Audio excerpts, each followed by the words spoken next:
Bonjour et bienvenue dans cette nouvelle présentation dédiée à votre généalogie en France.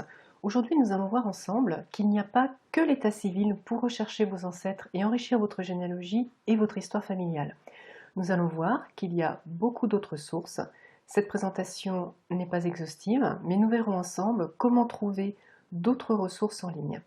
Il s'agit ici d'une première partie. Dans la deuxième partie, nous rechercherons de façon un petit peu plus spécifique comment retrouver des informations sur vos ancêtres protestants. Parmi les nombreuses ressources en ligne de plus en plus disponibles sur les sites des archives et ailleurs, nous verrons ensemble les registres de succession et absence, les fiches matricules, les recensements, les répertoires des notaires, la recherche par commune, les bibliothèques numériques.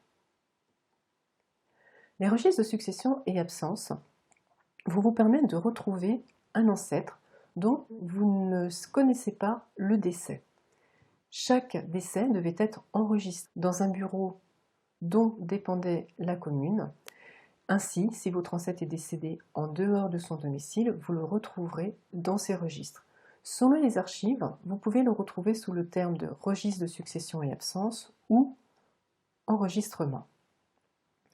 Pour cela, il vous faudra d'abord rechercher le bureau dont dépend la commune. De plus en plus d'archives mettent à disposition une fiche d'aide qui recense ces différents bureaux par commune. Notamment, vous pouvez cliquer sur « Aide à la recherche » pour retrouver ce fichier.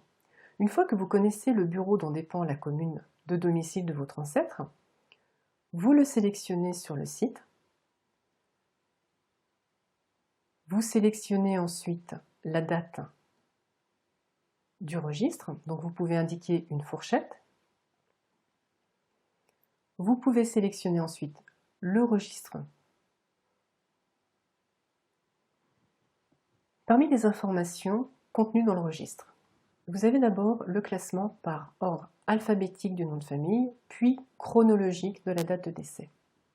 Vous retrouverez donc le nom, le prénom, la profession, le lieu du décès, qui n'est pas le lieu de domicile systématiquement,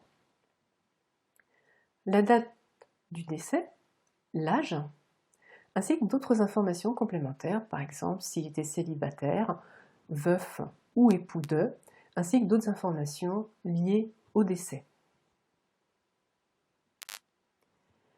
Les fiches matricules militaires sont riches de renseignements sur votre ancêtre masculin.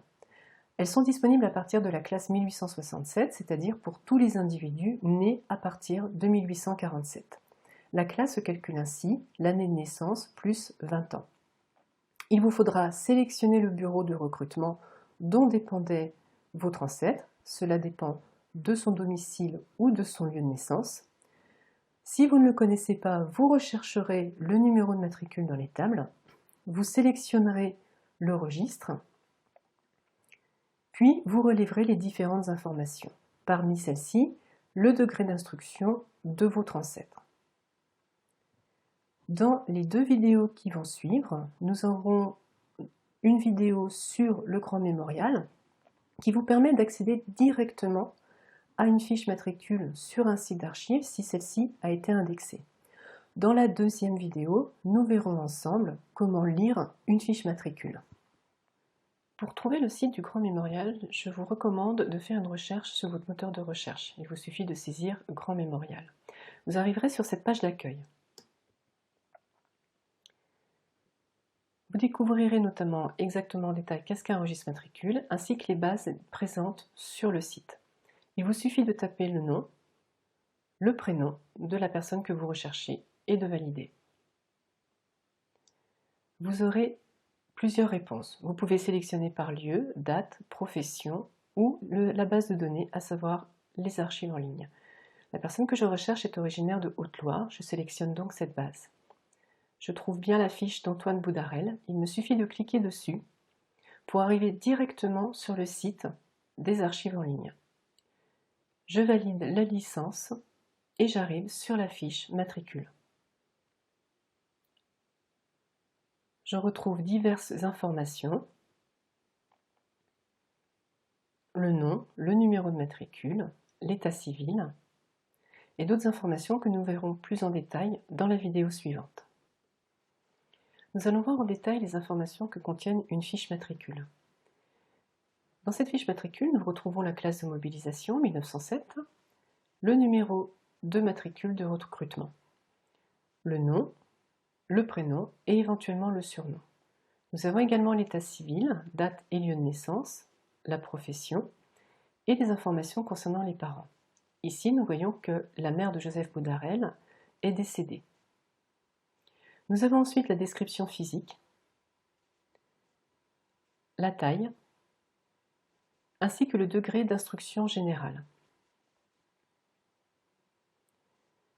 Plus bas dans la fiche matricule, nous allons avoir des informations concernant son parcours militaire. Nous avons sa première incorporation suite à son appel, ainsi que la mobilisation générale et son parcours pendant la Première Guerre mondiale.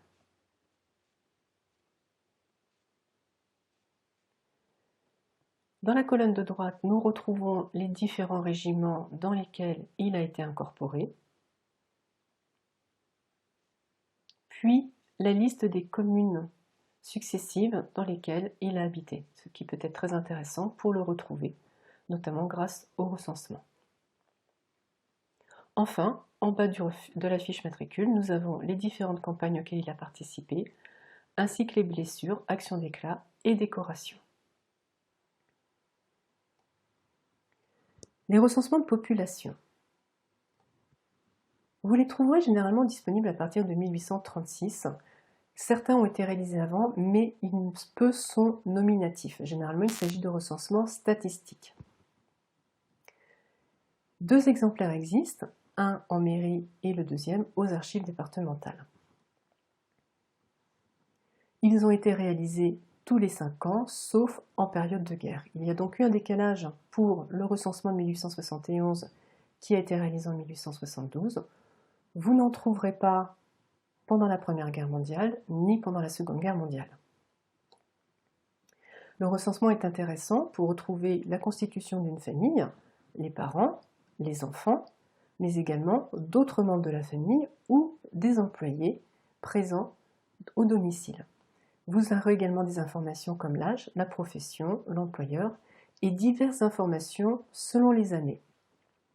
Il y a bien sûr les informations génériques, nom, prénom, profession, qui seront toujours présentes. Ensuite, selon les années, vous pouvez avoir des informations différentes.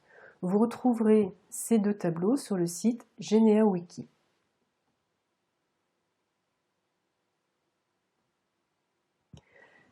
Certains recensements ont été indexés. Vous pouvez retrouver notamment des recensements indexés sur le site Philae, à l'adresse philae.com, également sur le site Geneanet, à l'adresse geneanet.org. Dans la vidéo suivante, nous verrons comment rechercher une indexation de recensement sur le site FamilySearch. Nous allons voir comment effectuer une recherche sur les recensements indexés dans FamilySearch. Rendez-vous sur Rechercher, Documents. Vous sélectionnez la zone géographique, mais vous pouvez également rechercher une collection. Ici, nous allons rechercher donc en France, recensement, ce qui va nous permettre de voir tout ce qui a été recensé et indexé dans FamilySearch. Je sélectionne la ville de Cancale. Je saisis le nom de la personne que je recherche dans cette commune. Je clique sur Rechercher. J'ai ainsi toutes les informations la concernant dans le recensement de Cancale. Je vois ici qu'il n'y a pas d'image disponible, mais les informations indexées me permettent d'avoir des informations complémentaires, notamment tous les autres membres de la famille présents au moment du recensement. Dans cette vidéo, nous allons voir comment rechercher un recensement sur un site d'archives en ligne. Ici, nous sommes sur le site des Archives de la Somme. Je clique sur Archives et inventaire en ligne, puis Recensement et hypothèque. Je saisis le nom de la commune. Je clique sur Rechercher car je ne sais pas quelles sont les années disponibles sur le site. Je sélectionne l'année que je recherche, 1881. le registre.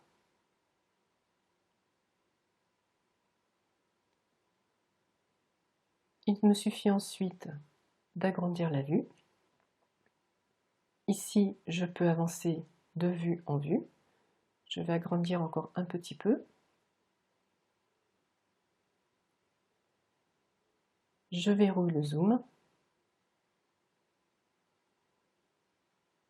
Et je retrouve la famille que je recherchais. Nom, prénom, âge, profession. Nous savons que c'est le chef de ménage, qu'il est né dans le département. Les répertoires des notaires. À partir de 1539, les notaires ont une obligation de tenir des répertoires des actes. Cette collection a été conservée en sous-série 2E aux archives départementales. À partir de 1791, ils ont eu l'obligation d'envoyer le double au tribunal. Cette collection est cotée en sériel pour la période révolutionnaire. Vous la trouverez également cotée en sous-série 8U jusqu'en 1940. L'intérêt du répertoire des notaires est de savoir si vos ancêtres ont passé un acte notarié. Vous rechercherez donc la commune et si vous connaissez le notaire, peut-être ont-ils déjà passé un contrat de mariage chez ce notaire, vous sélectionnerez le notaire. Il est en effet intéressant et plus sûr de combiner des informations entre le nom de l'étude et le nom du notaire. Pour certaines communes, il pouvait y avoir plusieurs études. Vous avez ainsi les différentes informations concernant le notaire et les différents registres. Vous sélectionnez le registre qui vous intéresse en fonction de la période. Les répertoires se présentent ainsi, la date, le numéro, le type d'acte, ici nous avons un contrat de mariage, une quittance et une vente, le type de document, s'il s'agit d'une minute ou d'un brevet, et un court résumé. À partir de ces informations, vous pourrez ensuite rechercher dans les minutes des notaires. La recherche par commune. C'est une source également très intéressante et souvent peu utilisée par les généalogistes. Les généalogistes ont souvent tendance à prendre ce qui est disponible en ligne, mais peut-être se cachent d'autres sources que l'on ne connaît pas forcément. La recherche par commune va permettre de découvrir ces ressources. Dans la vidéo suivante, nous verrons comment effectuer une recherche par commune sur un site d'archives. Dans cette vidéo, nous allons voir comment effectuer une recherche par commune.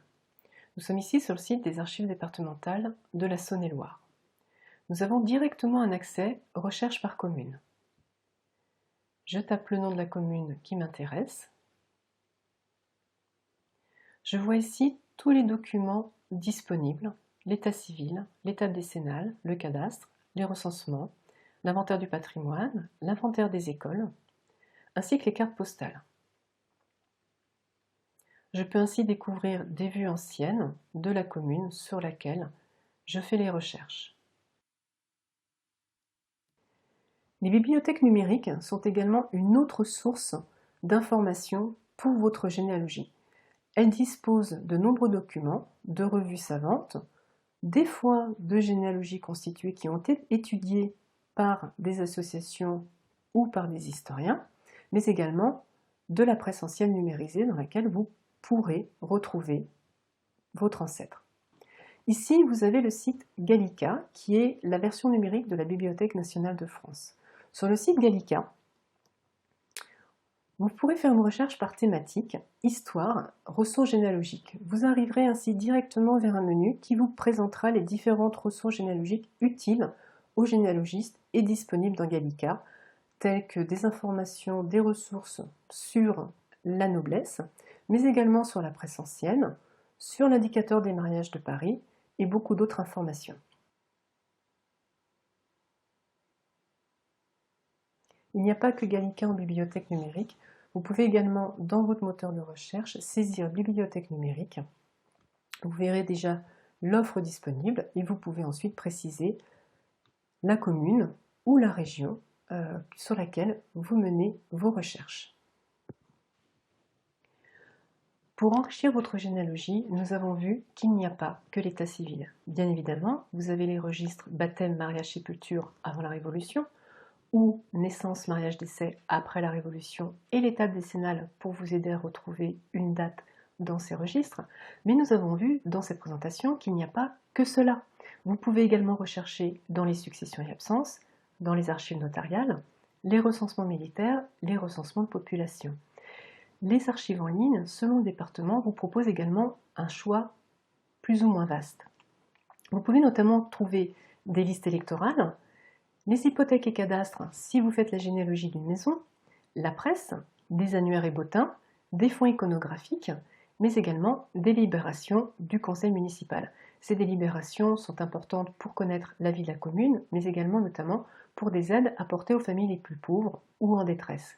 N'hésitez pas donc à bien chercher dans les sites d'archives en ligne, notamment faire une recherche par commune. Pensez également qu'il y a, en plus des archives départementales, les archives municipales. Certaines sont en ligne avec des fonds également très riches, comme les archives municipales de Lyon. Il y a également les archives nationales où vous pouvez trouver des informations concernant vos ancêtres. Donc n'hésitez pas à rechercher profondément sur Internet toutes ces informations pour approfondir votre généalogie.